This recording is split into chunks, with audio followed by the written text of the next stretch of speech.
They're no match for Droidekas.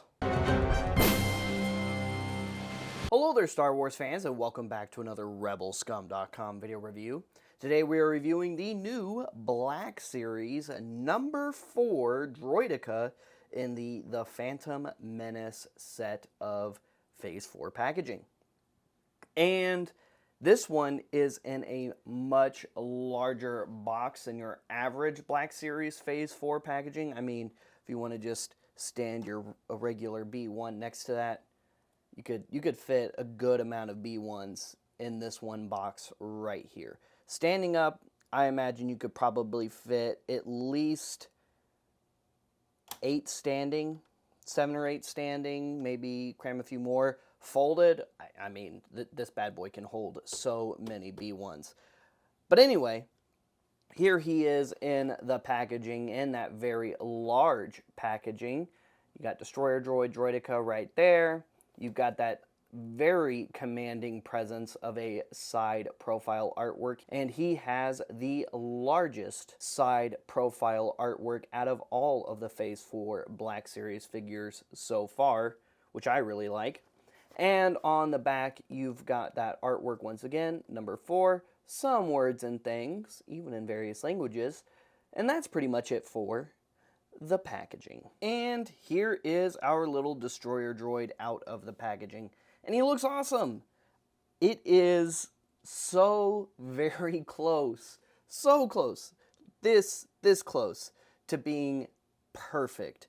It's, in my opinion, missing one piece of articulation, just one joint that would have just put it over the edge. But until the Hot Toys version comes out, in my opinion, this is the #1 best Destroyer Droid toy on market. Before we get into his articulation and stuff, how about we go ahead and compare him next to some of his fellow droid units. So for comparison, here he is next to the standard B1 battle droid, so you can see them side by side. Here he is next to the B2 super battle droid, and we might as well go ahead and include the other battle droid that we've got from the Separatist forces, the Magna Guard, so you can see him next to that guy as well. So there is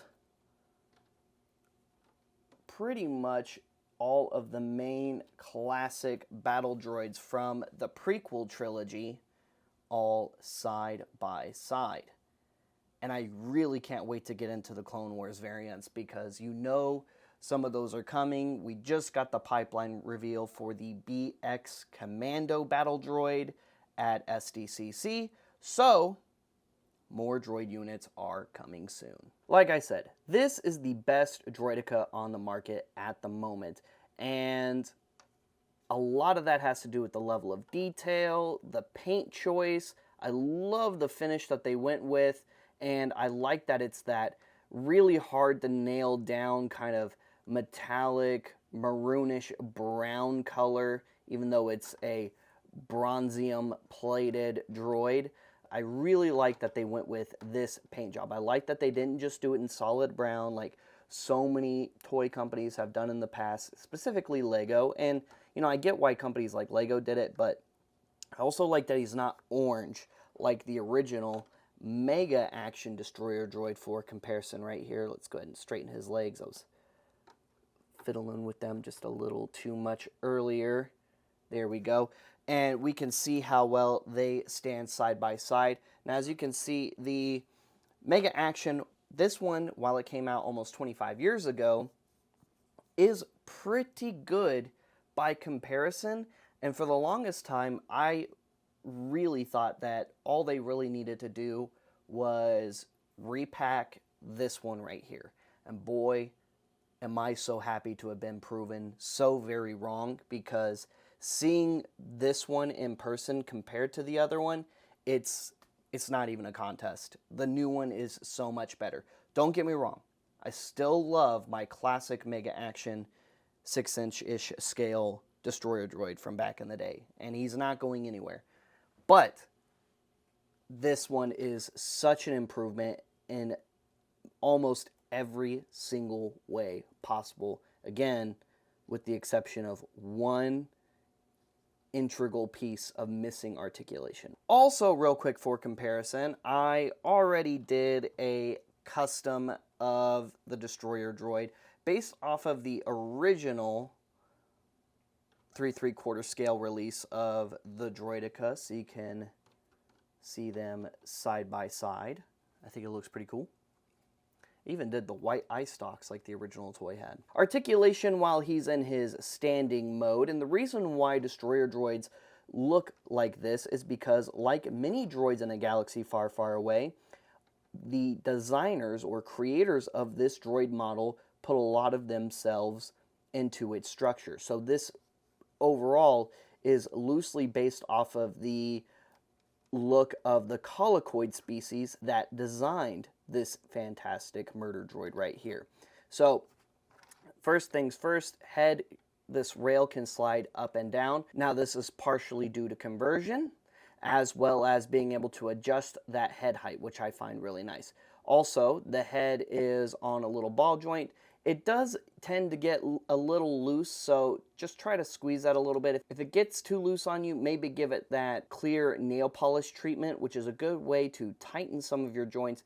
Just put a little clear nail polish on that ball joint, rub it around really good, let it dry fully, and then pop that ball jointed head back on there, and it should be a little bit more stiff, but not stuck to where you can't move it or maybe break your toy. The head itself, this whole head assembly, there's a few joints in here where this piece connects to the body, and that part also slides forward and back. We have this section right here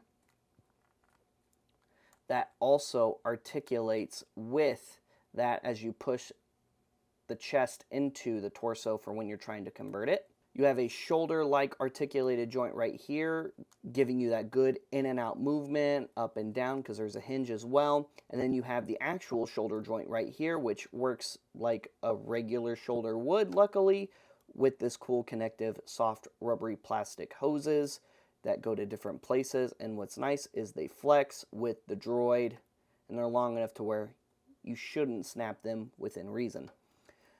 Swivel joint right here at what would be the bicep. The piston does go in and out. There's a joint here, there's a joint here, so you can get those blasters folded up. You have a joint here, here, and here, so you can get good bending movement there, especially when you're curling him up. The shield generator flaps do open and close, so he can deploy his shield. His legs each have a hinge that goes side to side like so, up and down, full rotation, and then one more little knee joint right here, although this joint does not articulate in any way. Okay, now I said there was one significant piece of articulation keeping this guy from being perfect. There's actually a couple pieces of articulation missing, but I'm going to give a pass on this second one just because it's very impractical, and to put that kind of expectation on a company like Hasbro, especially for a mass-produced toy, is kind of unrealistic. And I'm talking about the central eye stalk right here. Now, this is one of the technically two pieces of articulation missing, and again, this one's not a big deal, but technically this eye stalk should retreat into the head. On the toy it doesn't. It would have been cool if they at least made it like removable or on a ball joint or something, so you could get that kind of accurate, you know, into the head or not into the head while it's in its ball mode. But again, kind of an unrealistic expectation to have for a toy company like Hasbro for this piece to telescope into the head, especially at this scale. Now, the piece that I feel they could have gotten that is important is right here. So you see this little gap on the back of the Destroyer droid? This is actually a track. And when it converts into its ball mode, this leg, this whole joint right here, is supposed to move forward up to this spot. bringing this leg up further so it can meet in between these two eye stalks at this head plate right here. Okay, doesn't plug in, doesn't connect or anything like that. It just meets it to kind of finish the wheel part of the ball mode. And that's what this figure is missing. So this leg right here does not slide forward, unfortunately, but you do get pretty much all of the other articulation that you would want out of this awesome little destroyer droid. All right, now it's time for conversion. Kind of like with a Transformers review, but with a Black Series Droideka this time. Okay, so what we're going to do is we're going to start with this head right here. And we're going to slide that head up that little track right there. Now, first, we're going to go about this as if it was going to be converting like on screen and how it should look screen accurate. Okay, so once we do that part, then I like to bring those shoulders up like so. Fold up those arms, and I like to specifically sink in the pistons, which technically you should, but that's a step I just find very, very satisfying personally. Then we're going to bring his chest all the way down to his pelvis, and then fold in those shield generator panels. And then for screen accuracy, you're going to bring in those front two legs up like so, maybe kind of get them at an angle so that they're quick and ready to deploy. And then you would bring this leg, and if this had the piece of articulation it wasn't missing, again, this leg would slide forward on this track right here, and this point would meet in between these two eye stalks, and that's how it would roll forward if it was completely screen accurate. So for the most part, this is how it should look, or really close to how it should look. Now what I do, since you can't quite get it all the way there, is rather I fold this leg back like so. I also fold these other legs facing the other way. Bring this forward so it kind of looks like we're meeting that gap with that other piece right there. And then I like to tuck in those legs, and that's how I make my Black Series Droideka in its ball form. And for comparison, here is the Black Series in its ball form next to the Mega Action in its ball form. So you can see where I converted it the similar way to the Mega Action, because this is how you're supposed to convert the Mega Action.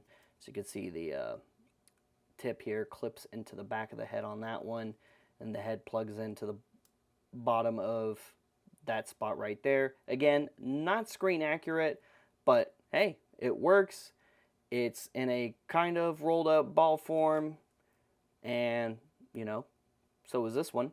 And you can, with some effort, get it to stand. Overall, this is a fine addition to the Droid Army in the Black Series 6-inch scale collection. Is it perfect? Not quite. Is it really good? Yes, it's really good. But Eric, you missed a spot, buddy. Hopefully, maybe in the future, we'll get another update where that articulation is fixed.